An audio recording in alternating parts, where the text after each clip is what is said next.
Hello friends, आप कैसे हैं। बीएससी थर्ड ईयर के बच्चों का भगवती पीजी ऑनलाइन क्लासेज में स्वागत है। देखिए स्टूडेंट्सों, हमारा पूर्व का टॉपिक ग्लूकोज का मेनोस में परिवर्तन, मेनोस का ग्लूकोज में हम परिवर्तन, या ग्लूकोज का फ्रक्टोज में, फ्रक्टोज का ग्लूकोज में परिवर्तन हमारा टॉपिक चल रहा था पूर्व के वीडियो में। आज के वीडियो में हम जो बहुत ही महत्वपूर्ण टॉपिक पढ़ेंगे वो टॉपिक है आपका, देखिए कार्बोहाइड्रेट्स के अंदर हमारा यूनिट नंबर 4 चल रहा है। क्वेश्चन देखिए आप, क्वेश्चन है हमारा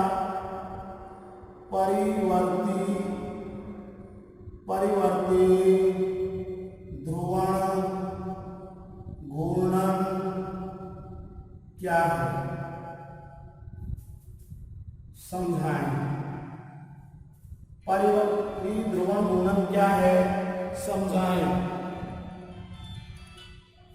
परिवर्ती ध्रुवण घूर्णन क्या है, समझाएं। देखिए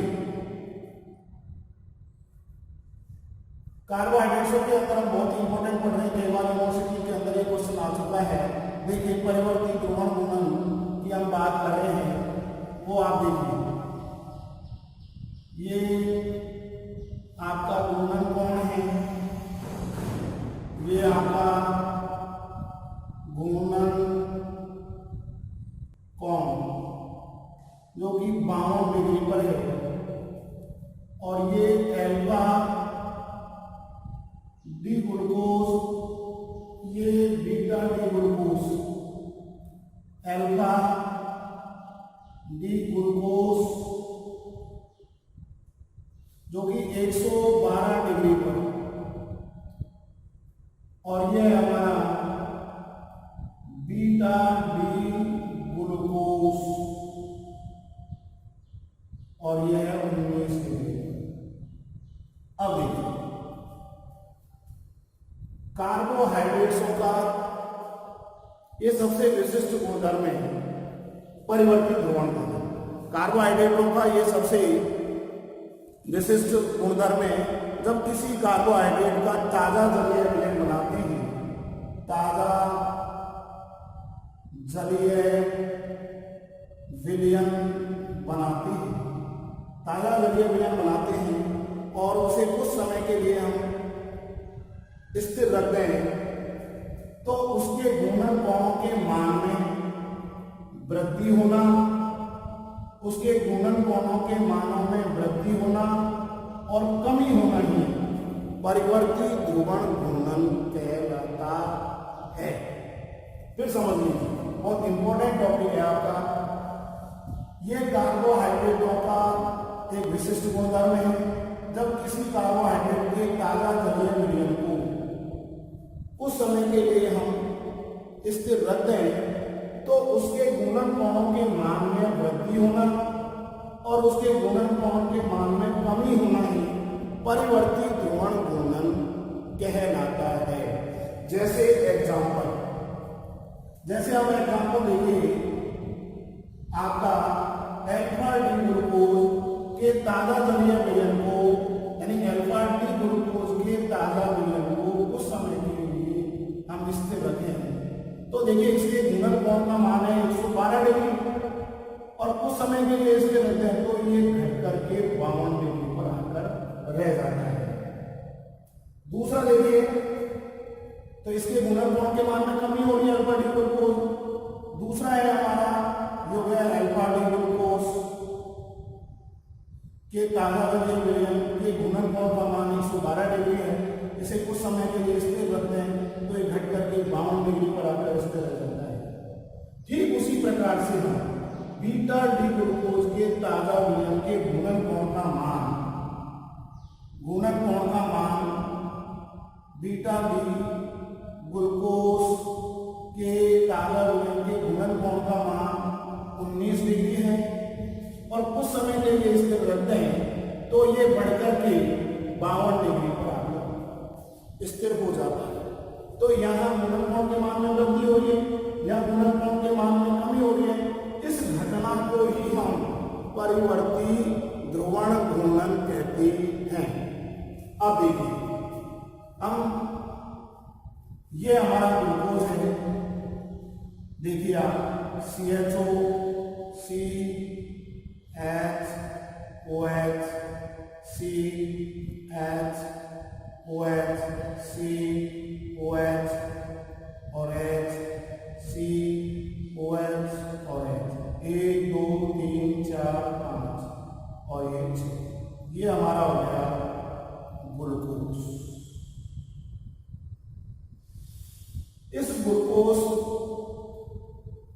जो कि हमारा 52 डिग्री पर है और इसका योगदान होता है 0.02%।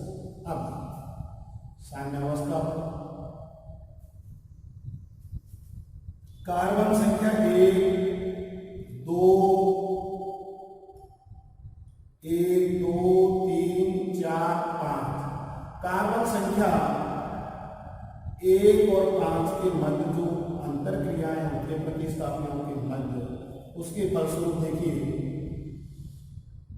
आपका C बॉन्ड OH, आपका बॉन्ड या आपका OH,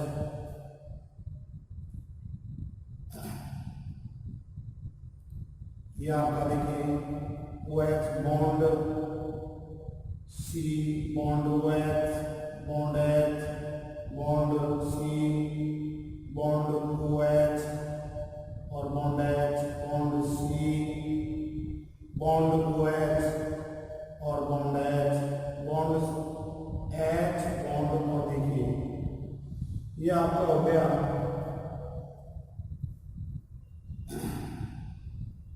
ये देखिए आपका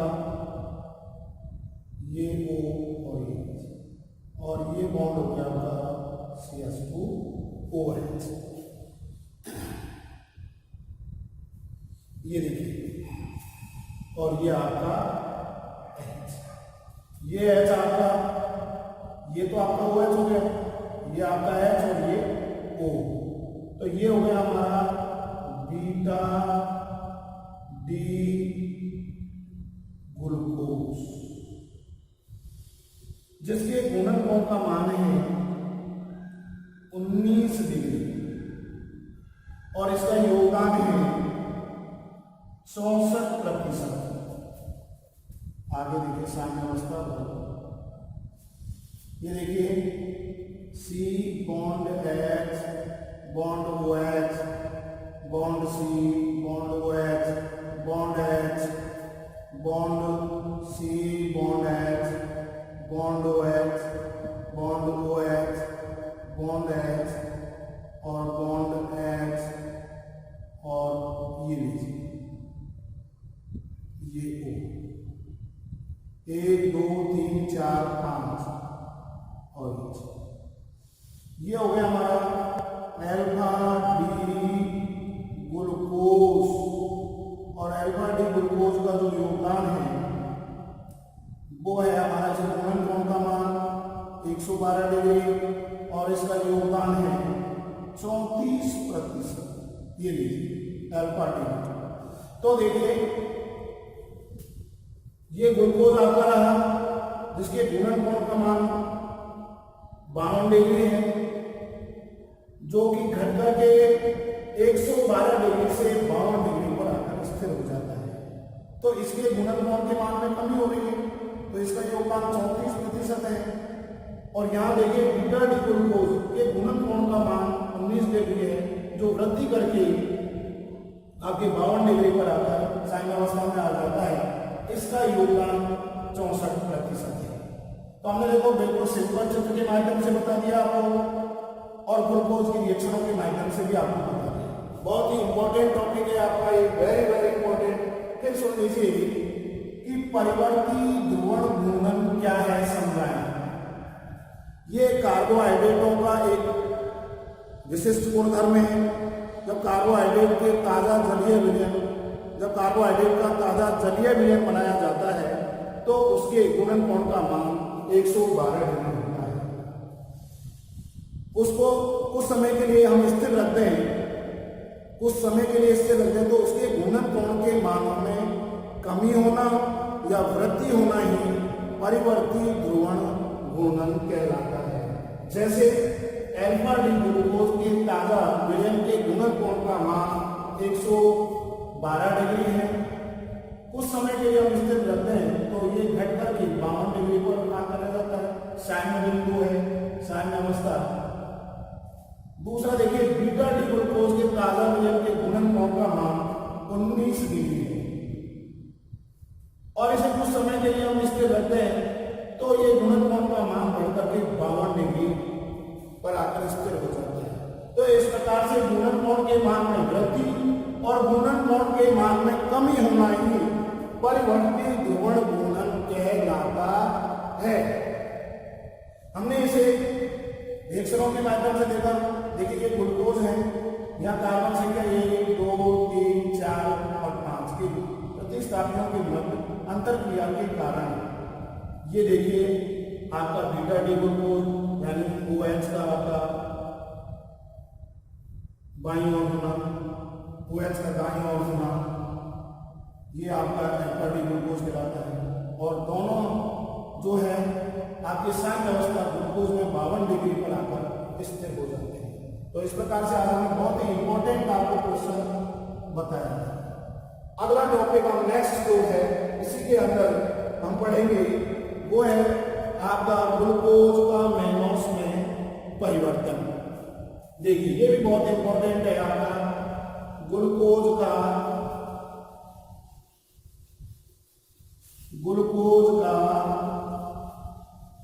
मैनोस में परिवर्तन। देखिए ग्लूकोज का मैनोस में परिवर्तन। देखिए क्वेश्चन नंबर हम 2 पढ़ रहे हैं। ग्लूकोज का मैनोस में परिवर्तन। देखिए ग्लूकोज का मैनोस में परिवर्तन 2 विधियों के द्वारा हम कर सकते हैं। 2 विधियां हैं। नंबर 1 जो बहुत ही इंपॉर्टेंट है, यूनिवर्सिटी के अंदर आती है, एपीमर। कई बार आ चुका है शॉर्ट टिप्पणी के रूप में। एपीमर क्या है? देखिए एपीमर 2 विधियों के द्वारा हम ग्लूकोज का मैनोस में परिवर्तन करेंगे। तो एपीमर कार्बोहाइड्रेट समायवियों का ऐसा समायवी जिसमें द्वितीय कार्बन भिन्न विन्यास में पाया जाए। कार्बोहाइड्रेटों का ऐसा समायवी जिसमें द्वितीय कार्बन का विन्यास भिन्न पाया जाए वह एपीमर कहलाता है। एपीमर कहलाता है और इस क्रिया को ही एपीमेरीकरण कहते हैं।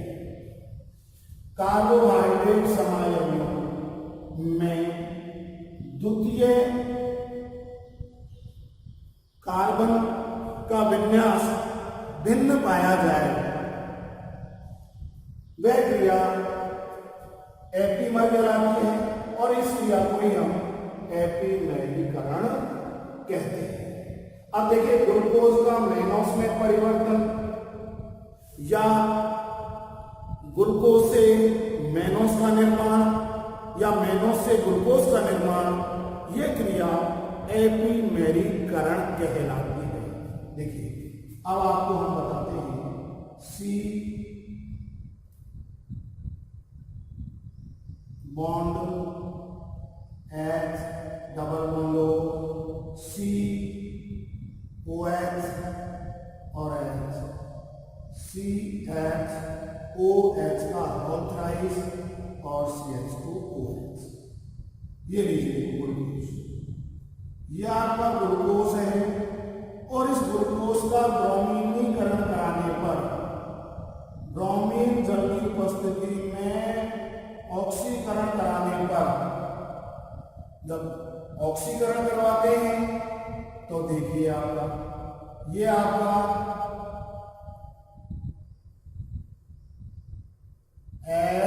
HOC double bond O bond C OH bond H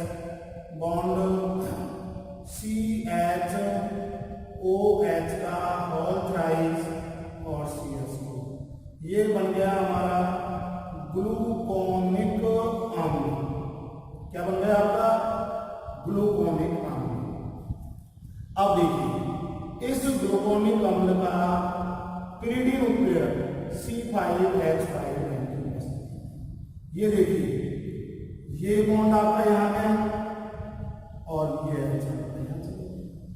तो ये देखिए HO bond C bond OH, double bond C bond OH, bond CH2OH का होल थ्राइस और CH2OH। ये बन गया हमारा इनोल समायवी, इनोल मध्यवर्ती, इन प्लस डाइऑल। तो देखिए इनोल समायवी बन गया, ये मध्यवर्ती बन गया हमारा। अब देखिए नेक्स्ट घटना में पिरिडिन उत्प्रेरक की उपस्थिति में C5H5 की उपस्थिति में एपीमेरीकरण क्रिया हो जाती है, जिसके फलस्वरूप देखिए ये H तो आपका यहाँ जाएगा, ये OH आपका यहाँ चले जाएगा। तो देखिए ये हमारा हो गया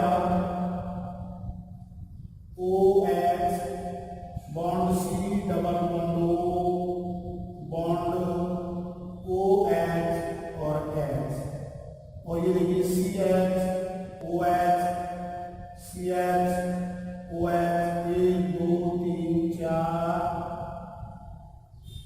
और ये घटना हो गई आपकी। अब देखिए नेक्स्ट घटना में क्या होगा, 1 2 3 और ये 4, ये आपका ये और इसकी मध्यंतर क्रिया हो जाती है। ये लीजिए, तो देखिए नेक्स्ट घटना में गामा इलेक्ट्रॉन का निर्माण हो जाएगा आपका। ये लीजिए C double bond O bond H OH और बॉन्ड CH OH 1 2 3, और ये हो गया हमारा CH और ये आपका O, ये लीजिए, और ये हो गया आपका CH OH और CH2OH। ये हो गया हमारा गामा इलेक्ट्रॉन, और इस गामा इलेक्ट्रॉन का अपचयन कराने पर देखिए एक H आपका यहां जुड़ गया, तो ये देखिए CHO में परिवर्तित हो गया एल्डिहाइड समूह, C bond H OH CHOH और CHOH और CHOH, और ये हो गया CH2OH, और ये हो गया हमारा मेनॉस। 1 1 2 3 4 5 6, ये देखिए ये हमारा मेनॉस है। अब देखिए फिर सुन लीजिए आप, ग्लूकोज का मेनॉस में परिवर्तन एपीमर विधि के द्वारा हम पढ़ रहे हैं, जो कि बहुत ही इंपॉर्टेंट है यूनिवर्सिटी के अंदर, कई बार शॉर्ट टेक्निक के रूप में ये क्वेश्चन आ चुका है। वो देखिए आप, ये आपका ग्लूकोज है, ब्रोमीन जल की उपस्थिति में ऑक्सीकरण कराने पर ग्लूकोनिक अम्ल बन जाता है आपका। ये लीजिए ग्लूकोनिक अम्ल बन गया C। पिरिडिन उत्प्रेरक की उपस्थिति में देखिए ये क्या होगा आपका, इनोल रूप में परिवर्तित हो जाता है। ये H आपका यहाँ चलेगा, ये OH हो गया, ये आपका CHOH का होता है, ये CH2OH, इनोल मध्यवर्ती बन गया। अगली घटना में क्या होगा कि ये H तो आप OH तो आपका यहाँ जाएगा, ये H आपका यहाँ गया। ये लीजिए 1 2 3 4 5 6, कार्बन 1 और 4 के मध्य में अंतर क्रियाओं के फलस्वरूप गामा इलेक्ट्रॉन का निर्माण हो जाता है, और अपचयन कराने पर मेनॉस का निर्माण हो जाता है। तो ये बहुत ही इंपॉर्टेंट हमने विधि आपको पढ़ाई एपीमर के द्वारा किस प्रकार से ग्लूकोज से मेनॉस में परिवर्तन होता है। वेरी वेरी इंपॉर्टेंट, शॉर्ट टिप्पणी के रूप में ये क्वेश्चन आता है। आगे देखिए हम दूसरी विधि पढ़ेंगे, वो देखिए नंबर दूसरी विधि देखिए, ग्लूकोज का मैनोस में परिवर्तन की हम दूसरी विधि बहुत ही इंपॉर्टेंट है। ये दोनों ही विधियां, कार्बन संख्या देखो 2 में परिवर्तन हो रहा है, यहाँ कार्बन संख्या 1 और 2 और यहाँ कार्बन संख्या द्वितीय में परिवर्तन होना, यहाँ OH आपका दाईं ओर है, यहाँ OH आपका बाईं ओर है। और हम ये करेंगे कार्बोहाइड्रेटों के समायकों में द्वितीय कार्बन के विन्यास में परिवर्तन होना ही एपीमर कहलाता है, एपीमर कहलाता है। और इस क्रिया को हम एपीमेरीकरण कहते हैं। अब देखिए एपीमर के बाद में देखिए दूसरी विधि हम पढ़ रहे हैं, वो है आपकी विधि number 2, Lobry de Bruyn, Lobry de Bruyn 1 Ekenstein पुनर्विन्यास। ये लीजिए, बहुत ही इंपॉर्टेंट है, वैज्ञानिक के नाम से है ये, लाबरी डी ब्राइन 1 एंकेस्टीन पुनर्विन्यास। देखिए इस प्रकार की अभिक्रिया में जो है, जब ग्लूकोज व फ्रक्टोज को सांद्र क्षार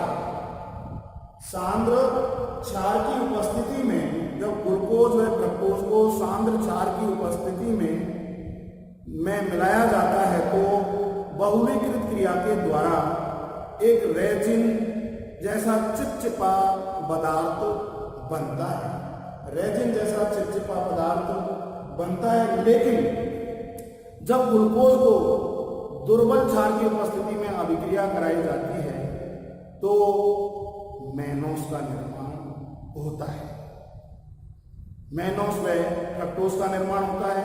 तो ग्लूकोज, मैनोस और फ्रक्टोज ये तीनों एक दूसरे में अंतर परिवर्तित होते रहते हैं।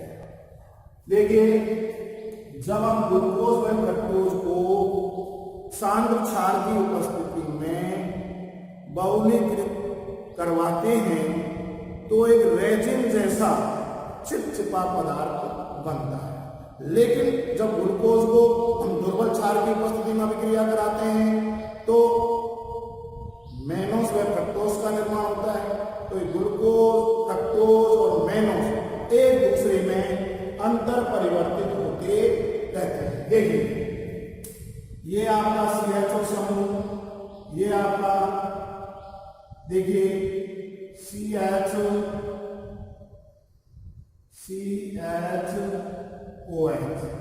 और CHOH का होल्ट्राइज और CH2OH, ये हमारा हो गया ग्लूकोज। अब देखिए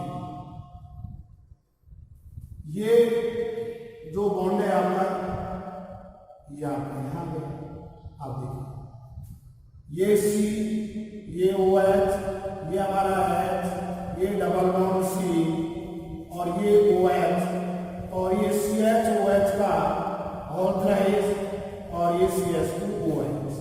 ये देखिए इनोल समायवी बन गया, इनोल मध्यवर्ती बन गया, मध्यवर्ती, क्योंकि देखिए डबल बॉन्ड से OH समूह का जुड़ा होना, इन प्लस ऑल, तो डाई प्लस इन और डाई, इनोल मध्यवर्ती बन गया।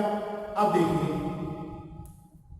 अगले उसमें ये OH आपका यहां आ गया, ये बॉन्ड आपका यहां आ गया और ये H आ गया।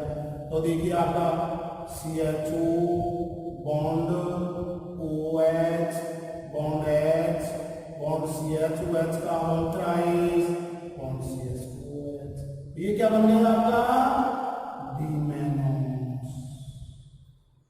क्या बन गया आपका डीमैनोस। देखो एपीमर में भी अपन ने ये पढ़ा था, और लाबरी डी ब्राइन 1 एंकेस्टीन पुनर्विन्यास, इसके अंदर रिजल्ट भी हम यही पढ़ेंगे। अब देखिए रिवर्सिबल रिएक्शन उत्क्रमणीय अभिक्रिया ग्लूकोज का देखिए ये लीजिए,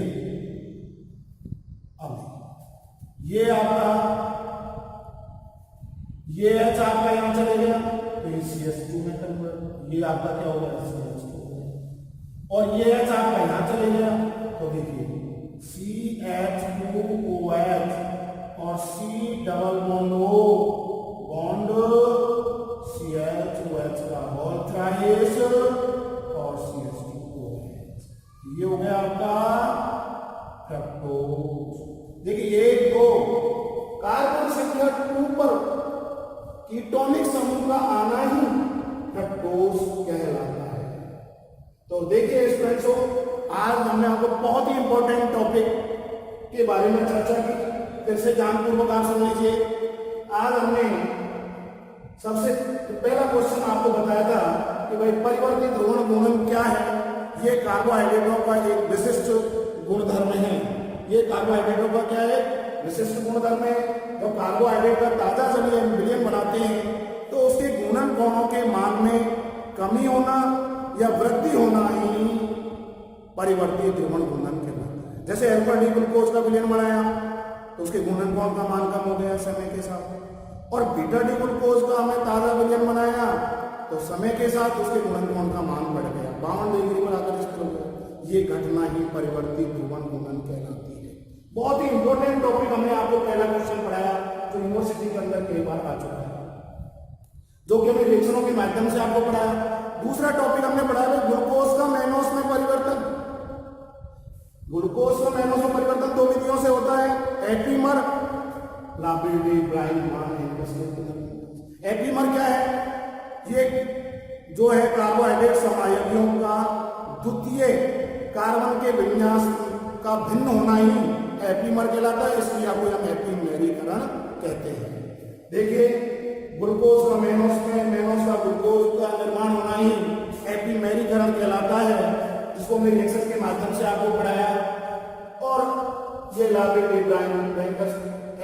पुनर्विन्यास में हम आपको बता रहे हैं। देखिए ये आपका ग्लूकोज है, ग्लूकोज का मध्यवर्ती रूप इनोल मध्यवर्ती बन गया, जिससे डी मैनोस का निर्माण हो गया और एक फ्रक्टोज का निर्माण हो गया।